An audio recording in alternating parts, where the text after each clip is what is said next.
Bear Nation, how we doing? This is your host Rob Napoli, and this week's episode is with my friend Dzhangar. Sanzhiev. Him and I met in New York City through the Startup VC Accelerator program, and I instantly kind of connected with him.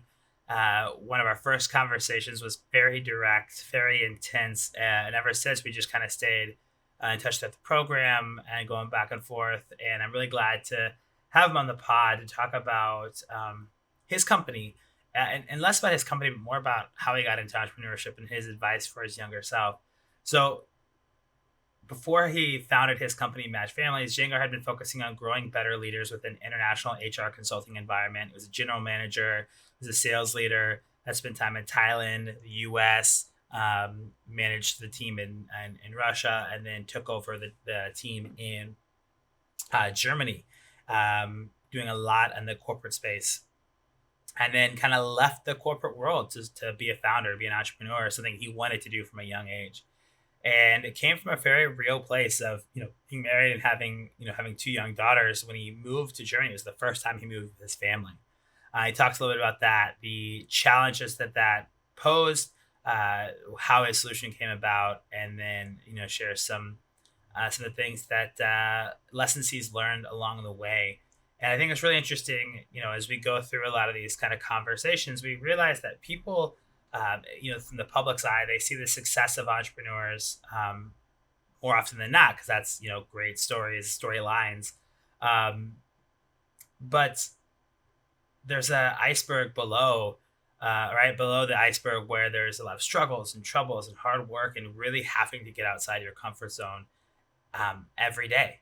And Dzhangar talks a lot about that. So really excited with this episode. Take a listen. If you like it, make sure to like it, rate it 5 stars, leave us a review on Apple or Spotify. It means the world to me. Appreciate y'all, Bear Nation. Rise up. But yeah, I mean, I was actually reading an article yesterday on the Atlantic. It was called "The Misgivings of Friend Making," and it was like the notification was like, it seems harder to make friends as an adult. You're not imagining things. It is scientifically proven that it's harder to make friends as an adult for a number of different reasons. And I was like, I need to talk to Jinger about this because this is like exactly That's my topic, up your man. alley. But it was really interesting in the course of the article to think about why. Like literally why this is so hard and like how to go about doing it. And it's even harder now in a post-COVID world where we spent 2 years isolated and at home. We lost a bit of our social skills. Like if you watch, it doesn't matter where you are in the world, like you watch a sporting event and you're like, man, everyone's a little bit more hyped up, a little bit more, in an aggressive mood. They forgot about cues and what it's like to wait in line. And so everything kind of, it takes a while, right? So Yeah. anyways, I thought it'd be kind of fun to share that article with you as it relates to something that you're trying to solve in Match Family. So Yeah, absolutely. um, Send it my way. yeah, I mean, well, before we get into kind of what you're doing with Match Families, your background is very unique. You spent a decade plus in kind of front office HR across international companies, and you've had to travel for work. You've moved a couple of times. In fact, you originally grew up in Russia, then moved over to Germany. Talk a little bit about how that happened. How you came over from Russia to Germany, why you settled there, how your corporate life pre-entrepreneur Dzhangar really set the stage for what you're doing now as an entrepreneur. Yeah, that thanks, Rob. Yeah, well, my way to Germany was rather, how to say, standard. So I used to work in an international company quite successfully, and I was general manager of that company back in Moscow. And then they offered me a job because I was a successful manager. They offered me a job in Germany because that's an international company with the offices all around the world. And so this is how I came to Germany, relocated within same company. but with my family. So that was 6 years ago. In that sense, it was quite a smooth transition. So I already had some international experience. I've lived and worked in Thailand before that, in the US as well. So it was something that is not like completely new, but that was the first time when I moved somewhere with my family and already with kids. I have Yeah. two daughters. Yeah. So, you lived in Thailand, you lived in the US before for work and stuff. That was pre-kid life. When you're looking at countries and they said, "Hey, Germany, did you know German?" Like, why were you tapped on the shoulder to go to Germany, and how easy was it to adapt to a new country, new culture with a young family? Like, what kind of walk me through that experience a little bit? Yeah, that was perhaps so far the biggest change in our life as a family, is we moved from one country to another completely. Kids had to go to kindergarten and to school in a new country. Speaking new language, German language. They could not speak German before we moved, so they had to learn it already, like in practice, already being in kindergarten and school. Of course, for them it was like, oh my God, everyone was speaking different language. We don't understand anything. So that was not easy at all. That was a very difficult, path. For the kids for sure, but kids, adapted very quickly. So it took my elder daughter like half a year perhaps to figure out what's going on, and after that she started speaking German quite well, and now she is absolutely fluent like any other girl at school. And same from the younger one. She was only 2.5 years old when we came here, and she couldn't even speak Russian that well. So for her it was rather easy, different. For us, with adults, it's of course also a challenge. Language. My wife couldn't speak German, so she had to learn it from scratch. I could speak German before because I used to learn it at school, at high school also, and I used to travel a lot to Germany before. Worked already here, like business trips and so forth. So for me, it was perhaps easier than for anyone else in my family, and yeah, I adapted quickly because I already had the international background. For my wife, who is a doctor, it was more difficult because there is a different system, medical system. You have to complete lots of steps to be able to start working as a doctor and learn the language, pass all of the exam. So that was a long journey, but now everything is good. She is official doctor in Germany, so she works here as a like therapist, therapy. Yeah. So, but it took a lot of time, but also of course, one of the biggest challenges um, when you move to another country is that you realize that your family, so you leave your friends and family members in your home country. So you're here absolutely new, when you almost no one in Germany. So we had to build our social circle from scratch completely. And I found this a very challenging thing to do, like what you said. For us adults, it's absolutely not easy to make friends and make meaningful connections. Yeah. Well, I love to hear that because one, like kids are some of the most adaptable ever. Like when they move at a young age, they can pick things up really quick, way more than adults because we're conditioned a different way as we get older. Yeah. So I'm glad they were able to transition, and I can only imagine what it was like for your wife as a doctor, not knowing the language, to have to learn the language, then take and pass all exams in said language, Yeah. and then you have a bedside manner, right? You have to learn how to, doing therapy, how to like talk them through, get them over their fear. And like Yeah. when you don't have a mastery of a language, that's hard to do and be able to like have that two-way conversation. Um, and then you layer on the fact that you moved here for work. For you, you can at least make some work friends or some work colleagues, right? And have some sort of social relationship. But I can only imagine, especially for as a family and your wife, like not knowing where to turn, not having anybody there. Did y'all like tap into Russians in Germany? Like, did you find some other expats? Like, how did you kind of overcome that early challenge of like creating a social circle? Yeah. A great question, Rob. That was all different. I mean, what you said in the beginning is that for kids it's easier to make friends. They can make friends immediately, like within a few minutes, right? Like, let's go and play together. Oh, I like playing with her or him. Oh, it's cool. We are now friends. Let's play more, right? and then like you're meeting regularly, and we're like automatically we are within this kind of a system of kids making friends, and then they would say, hey papa, mama, I want to hang out with this girl, can we meet as a family? And so that we spend time together, because obviously they cannot go on their own anywhere, right? So, and you're kind of automatically with them, like they made friends, and they would say we want to play, and then we would meet these other families, and maybe become friends. But it's very tricky, because um, it's like the kids connected us, but with the time you realize that, well, maybe not all of them are a great match to us, because they live their own lives. If it's Germans, for example, maybe for them it's more challenging to make connections with foreigners who don't speak the language that well. For us, it's of course a benefit to practice German. But we made a number of connections through kids, like mostly through kids, actually, with Germans and Russian speakers, with different people, international people. Of course, it's perhaps a little easier to make meaningful or deeper connections with your compatriots or people who speak the same language. You can understand them better or quicker, who they are, and figure out whether you want to build friendship with them. Versus with Germans, who's a bit more, as it's mentality, they're more closed off.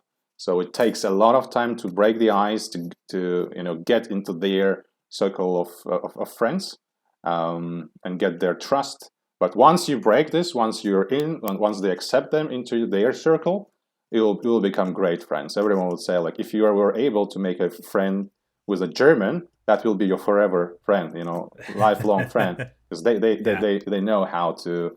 They're very honest in their feelings and what they're saying. Which is what I like in Germany, that people are very honest, and direct. And this is what I appreciate. Not everyone is like that. Many people complain that in Germany it's very hard to make friends, especially with Germans. But it's not, I think. But it's a challenge for millions of people. And as you might have heard, most people who are international, when they move, they hang out with other internationals. And rarely with locals, because they think it's more difficult. Why would I spend time to build a connection with them? So it's easier to make the connections with those who are like in the same situation. They're also new here, and so forth. Yeah. Well, yeah, I mean, you have those shared experiences, Yeah. right? And I think, making friendships is really around shared experiences, right? And that could be moving to a new country, that can be, over sports, right? That can be over a lot of things. As you and I have talked about in the past, for my listeners who don't know, Dzhangar and I met through Starta VC Accelerator here in New York City. So he was in New York for 3 months, so we had a lot of time to chat at the office together, and we've had a lot of long conversations about my experience living abroad and that connection. So, but I think that there's kind of two sides, right? I think I drew naturally to the international community because I also went to school, because I was moving for school instead of work. But I also made sure, like, I coached professional American football, so I was meeting a lot of local Italians and got really ingrained in the local. And I was trying to balance like my international crew with like my local crew. Right. And you could tell it's very different because they would not interact well, because like, the international crew would go to, there's very specific kind of places in the bars and clubs and experiences you want as an international when you're in the city for a year, versus like, the locals that have been there since they were kids, and they do things a little differently. Yeah. And this experience that you had led you to the company that you're the CEO and founder of, called MatchFamilies. Right. And obviously your story of Germany and what you went through ties into this. But what was that? I know it's probably not like an overnight thing, but what was the turning point that's like, I'm going to leave a big fucking corporate job that relocated me to Germany, paying me well, to start a business from scratch while my wife is still like studying for her certification, so she can't even work right now. Right. I have 2 daughters going to school. What made you say, you know what, now's the time, like, let's make the jump? What was kind of that, was there a specific moment? Was there an event, or was it like just the whole experience of relocating to Germany with a family for the first time? Yeah, I think it's a combination of various factors. including that one that you mentioned with my wife. I mean, in 2020, she started working officially as a doctor. So it was Okay. less of a financial pressure. Then the corona came. We all had time to think, what we want to do with Yeah. our lives, right? Like, not intentionally, but we had a lot of time to be at home, right? And to think everything through very carefully. That happened to me as well. I can say that I've been, dreaming or thinking that I want to become an entrepreneur one day and create something on my own, found a company. And then I had this idea from back to several years, like, yes, we've been living here 6 years.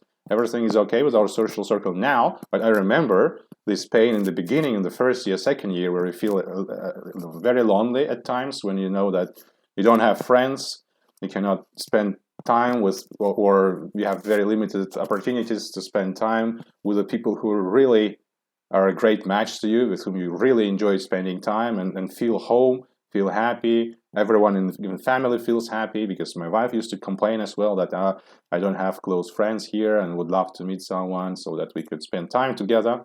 That's very, very important. And one of the reasons of why I decided to found a company and try to solve this problem is that I watched a TED talk from Harvard of Professor Robert Waldinger, who talked about the biggest research of adult life in history. And they were asking like several thousands of people one same question: what makes you happy when you're 20, when you're 30, 50, 80 years old?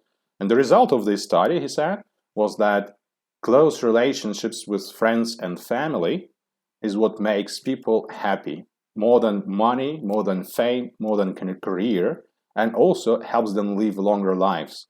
So that means that the most important thing in your life, Rob, and everyone else's, all humans, are these close connections with friends and family. So now imagine we moved to Germany, right? Our friends and family were back in our home country. So that means we did not have what is the most important in our life. How crazy is that? Career and everything Yeah. I had, everything was good. That's very crazy. Yeah. I mean, that to me that is wild that that we have that as a study, and I think that makes sense, right? Relationships are everything, but we also know that human relationships last on average 7 years, right?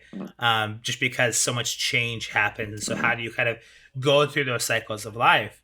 There's a study, I'm not mistaken, it was something like 49% of Americans end up 5 miles from their hometown, or Mm. within a certain radius of the hometown, Yeah. not too far, right? Yeah. Um, and I think that's that. While that I understand that, and part of that's because we're afraid, part of that's because we have our social circles, our families, our way of life. I also think it limits experiences a little bit, and that's what helps you kind of make new friends. Yeah. And if you never leave where you're at, you don't have to make new friends. You can kind of keep those like childhood and high school friends, Yeah. which I think is really unique. So I love the idea of kind of solving for this challenge of, in an ever digitally connected world where it's now more easy than ever to travel and move for work and Mm-hmm. pick up and go explore a new country. Visas are easier to get in a lot of countries now, to be a digital nomad or go Yeah. experience. I think, and I think the whole digital nomad thing, like we're thinking, millennials, Gen Z, single, young, free, but it's like there's a lot of families that are being digital nomads that are Yeah. packing up their families and doing it together, Exactly.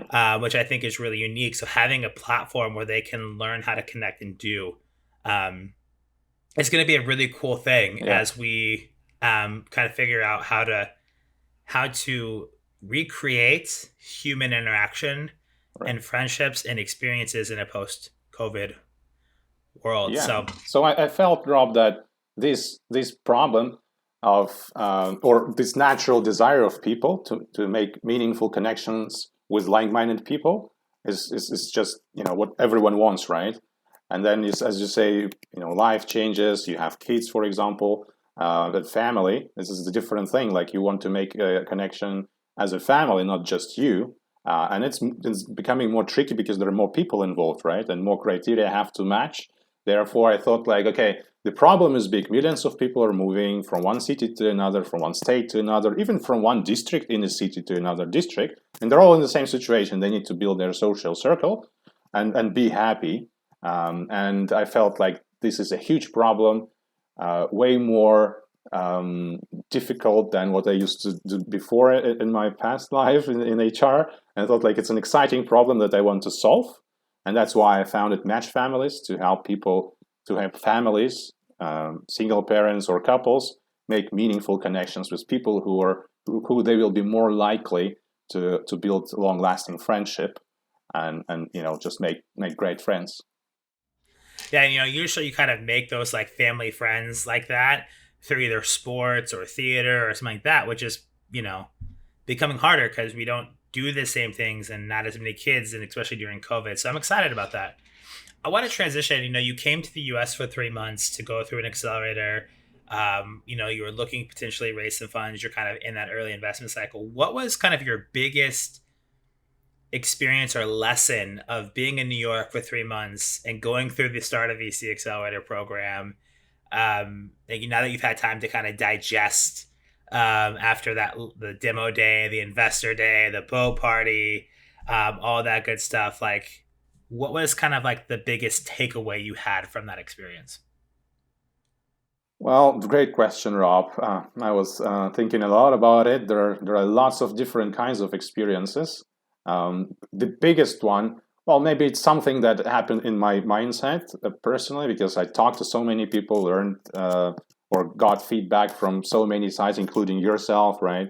Like everyone within the accelerator tried to, push or change, kind of try to challenge me so that I, maybe rethink some of the things. So this kind of collective or aggregated insight that is now in my head is what's the biggest impact. Like you change the mindset, change or change of some of the views. That's a big push. It's a first step in terms of internationalization.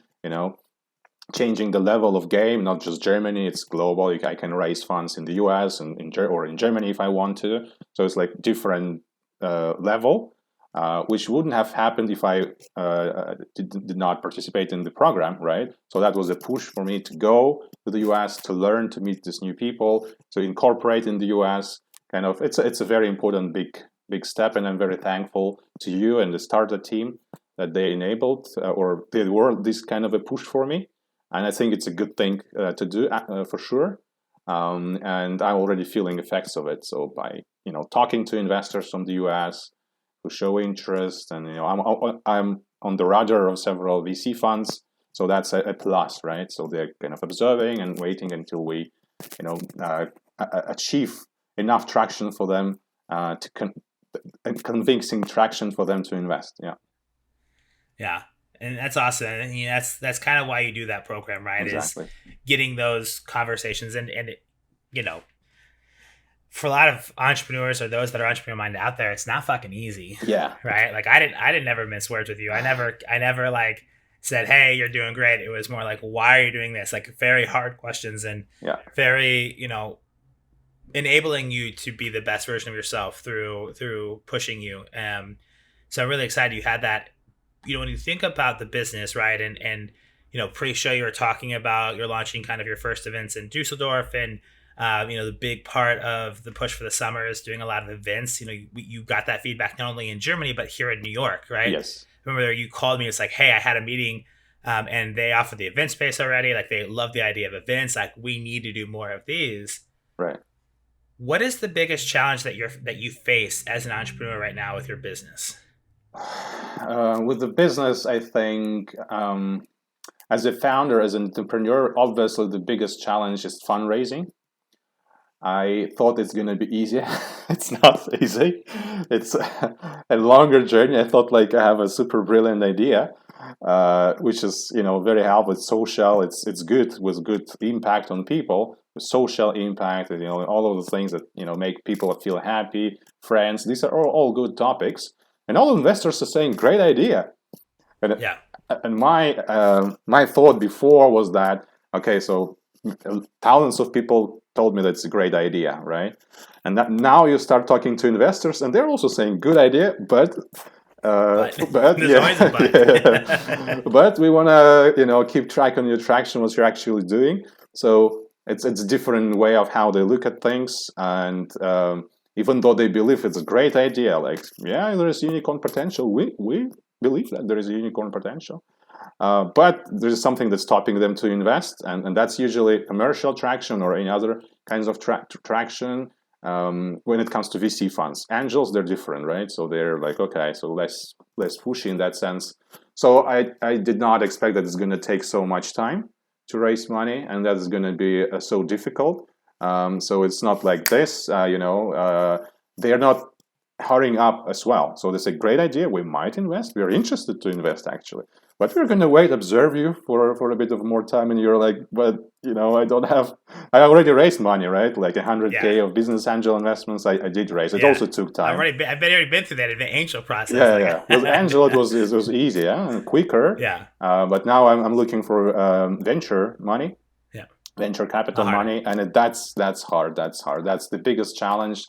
I invest a lot of time in it, into it, and hopefully we'll get some results soon. Do you remember what I said to you in our first meeting about that? Can you remind me? I remember looking at you and I said, you're not going to get the funding you want in 3 months. If you play your cards right and you do this right and you put the time and energy and effort, you're going to have a number of conversations of people who are highly interested that you can nurture when you leave. And I remember you kind of like, oh, I don't know. And I love seeing this because I know as you went through it, you kind of realized there was about a halfway, 3/4 way point where you're kind of like, I really need to like nail my pitch for the investor showcase. I need to leave a lasting impression. I need to solidify those that are interested and give them that kind of like that carrot that they want to be involved in the conversation and follow me for the next 6 months. Yeah. And I remember that moment when we had that conversation, and it's something that I see often.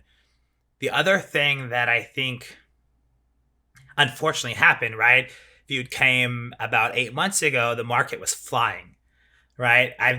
There was about a time where kind of coming out of 2020 and 2021 where I hadn't seen capital be deployed as fast, 3-6 months, there was a lot of money to invest because people were holding on to it in 2020.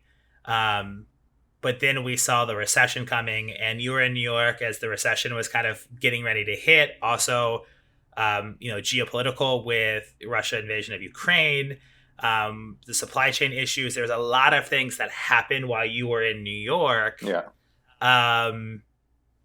That also slowed down the deployment of capital. So the fact that you walked away with those types of conversations and interest is a big, big win, but also a huge challenge. And I think so many people out there think a great idea is going to get them funding, and it's a great idea plus solid business planning plus execution. And what people said, this is a great idea. You have a great business plan because that you showed them that go-to-market plan, which is why people say this is unicorn potential. Like, you don't hear that often. And now it's time to go show commercial traction. So it's an exciting challenge, but it's a challenge many face. Yeah. And you have to kind of be ready to push that through. And it's a good transition to this question because I feel like this really lines how you're going to overcome. But what do you think your superpower is? I personally think that I can build trust quickly. This is what I've been experiencing and observing all my life, that when I was in the corporate world also, which helped me a lot in sales, because I used to be doing sales and responsible for sales in Central Europe. And that ability to build trust helps me to move successfully further forward in my life. And I think that's a very important skill or superpower, which I'm glad to have. I don't know whether you feel that we built a good level of trust. Yeah, we did. I hope so too. And I think that, I think that it's your ability to build a rapport and build trust because you do, you're good at selling, but you don't oversell. Like you don't ever try to push. Like you come across as genuine. It's a great rapport, and you build that trust, which is why I think your big challenge is something that you'll be able to overcome because you've proven that you have a scalable business or you have a strong business idea.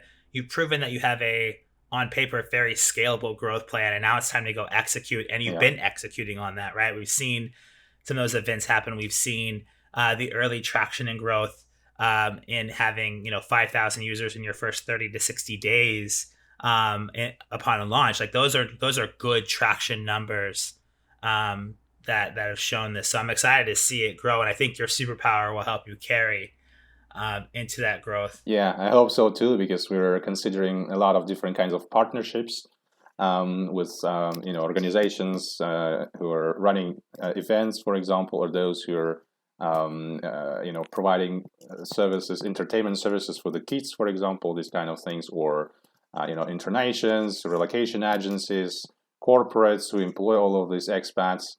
And families who move and relocate. So for them, it's also a big problem because 40% of corporate relocations fail because of family reasons, family not being able to adapt. So there are many exciting avenues that are there and that we're exploring. The interesting insight from all of these conversations in the US during the startup program also was that what I realized is very good is that it's also a good push. Like they're asking questions like, we need traction. So I'm asking like, what kind of traction are you looking for? And they say this, and that. And then you go and with a team with it, sit and think, and that pushes us. We build plans. So we need to achieve this. So it's like forces us to achieve more. It's a big stimulus. So you kind of for growth or for better focuses in your business. So like you're really careful thing like what would be our focus. We heard this and that to be able to show this traction. What do we need to achieve? So that pushes us a lot, and that's very healthy and good for the business. So and then you see that okay, so it's developing. Our plans come true. We're heading towards the right direction. We need to do more. Everyone understands like yes, we need investments. We need to work hard.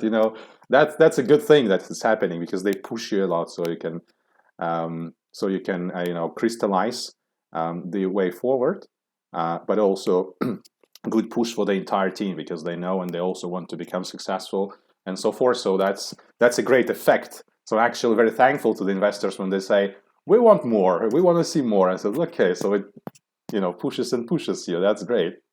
Because one of the coaches within Startup, they also said like, hey, man, you need to focus on your business, and then the investments and or investors will come because they will see what great things that you're doing. And that's what I'm focusing currently now. I love that. Last question. Looking back, what advice would you give your younger self? You're looking at a younger Dzhangar and thinking about where you ended up, and this could be personal or professional, right? From traveling and doing all those things to having a family and running a business now. What advice would you give yourself or what would you tell your younger self? Yeah, maybe be more courageous, maybe risk more, because I feel like I was not throughout. So I spent like 13 years in corporate world, right? And considering that from childhood or from my student times, I always dreamt to be an entrepreneur, to make a lot of money, all these kind of things, have great cars and so forth. But then the life started, I had family, then mortgage, you buy an apartment, then you pay mortgage, then the kids. Yeah, Then all those cool fast cars go out the window when you start having exactly. And you're like, after some time, you're like, damn, I'm not there where I wanted to be. But I had successful corporate career, I must say. So I really enjoyed that time. I learned a lot. So I developed as a person, as a professional, and in that company, which I'm very thankful. So it was good. It's not bad.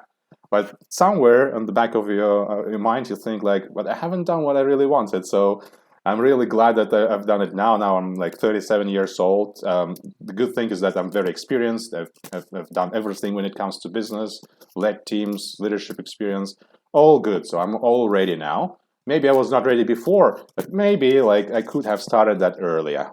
So maybe my advice would say like, hey, evaluate your life, whether you can really afford that more constantly, and then be more courageous in making like bold decisions like I'm going to pursue my dream, I'm going to found a company and do my thing.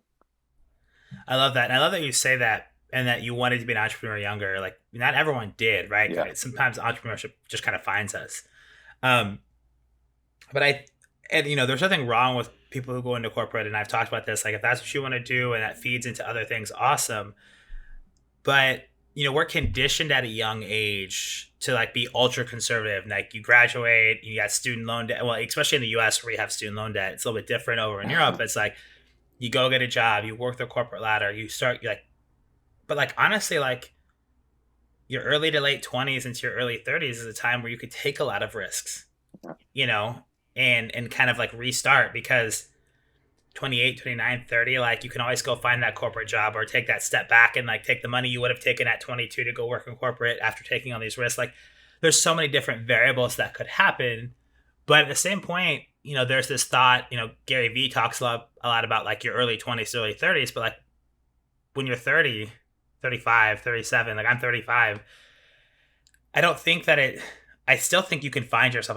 Still think you can take risks. You can take risks later in life. And obviously, your situation changes Mhm. based on if you decide to have a family and, moving and all these things. And sometimes there's a money aspect to it. Yeah. But, I think that we need to not buy into conventional wisdom that, I wish I'd taken risks earlier. And that's my advice to my younger self. But now I'm taking those risks now and see what we can make happen. Yeah. And you can kind of play in that spectrum. So for anyone out there listening, like that's a great advice I'd give my younger self, but it's also a great retrospective into maybe that's why now I'm taking the risk I'm taking because I didn't then and I wish I had. Yeah. Maybe my life would have been different, but at the same point, like, things are going the way they're supposed to go and you're making Yeah. them happy. Whatever happens for the better. I also believe so. It's not like I'm happy that I didn't do it. It's just life. Maybe I could have done that earlier, but I'm telling this because I really enjoy what I'm currently doing. This startup environment. I'm meeting a lot of people who want something from their life, really want to achieve. Other founders, people who are in this ecosystem, startup ecosystem. They're all great people. I really enjoy talking to them and making connections and expanding my network. And the essence of what I'm doing with the app is also great. That I have a team. I manage it myself, and we were all together and doing our best to change the world for the better. That's a great feeling. And I would advise everyone to pursue your dreams and do exactly what you want to do, or solve the problems that you had.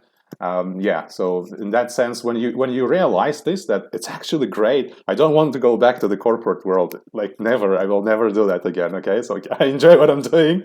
It happened now, but maybe it could happen earlier. Yeah, and I know many people who are thinking about entrepreneurship, but not being maybe courageous or do not have a good situation to start a business. So I'm very lucky and happy that I was courageous enough to found a company and pursue my dream. Yeah.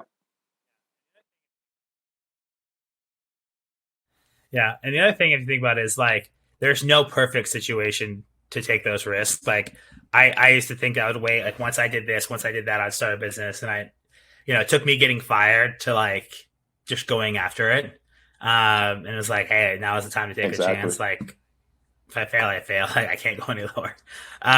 You know what I mean? So, Django, I appreciate you jumping on the pod and sharing, a bit about your journey and the challenges you're facing.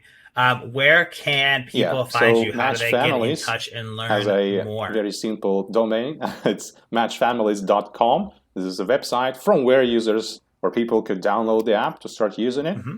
Of course, we are present in all of the social networks, and everywhere the name is simple: Match Families in one word. Awesome. Well, I will make sure to put the Facebook group, the Right. Instagram page, the website, and then your personal LinkedIn in the show notes. For those listening, feel free to drop down, click on the link, connect with Djangar. He is always happy to help and check out Match Families, check out what they're doing. If you've got somebody that has a family that you think should check it out for this along, we really appreciate it. Djangar, thank you so much for being a part of Bear Nation, for joining me all the way from Germany. Appreciate your time, appreciate your energy, and appreciate you. I can't wait to see what you continue to make happen. Thank you, Rob. Appreciate it. Thank you for your invitation. I really love talking to you. Appreciate it, man. Thanks. Absolutely, my guy. Thank you, Bear Nation. Until next time, stay well and rise up. Bear Nation, thanks for listening to the bare necessities of entrepreneurship. If you enjoyed this episode, please subscribe and leave us a review.